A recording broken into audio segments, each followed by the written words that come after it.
बक्सर के मंच से युवराज सुधीर कुमार सिंह ने जो कुछ कहा है गलत नहीं कहा है।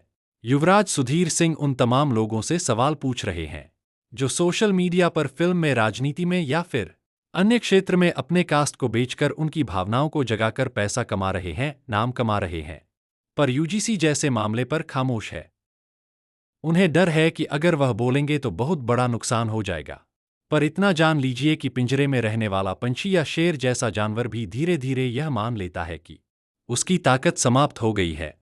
अपने हक के लिए लड़ना अन्याय नहीं है, पर अगर आपके ऊपर अन्याय हो रहा है और आप खामोश हैं तो आप कायर हैं, एक नंबर के डरपोक हैं।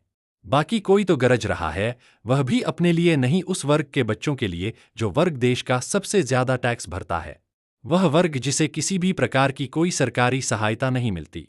बाकी सोचना आपको है कि किसका विरोध करना है और किसका समर्थन करना है। खैर, युवराज सुधीर सिंह की बात से आप लोग कितना सहमत हैं? जो आदमी अपने समाज के लोगों के लिए आवाज नहीं उठाया, बाद में फिर यूजीसी कानून वापस होने पर सोशल मीडिया पर पोस्ट करके अपना क्रेडिट ले रहा है, उसके साथ हैं कि विरोध में? या फिर जो शुरू से उस कानून का बहिष्कार कर रहा है उसके साथ हैं? वैसे लोगों के साथ में हैं? आखिर आप किसके साथ हैं? अपना विचार, अपना प्रतिक्रिया कमेंट करके बताइए और वीडियो को अधिक से अधिक शेयर कीजिए। जाते जाते चैनल को सब्सक्राइब जरूर कर लीजिएगा। जय माता दी।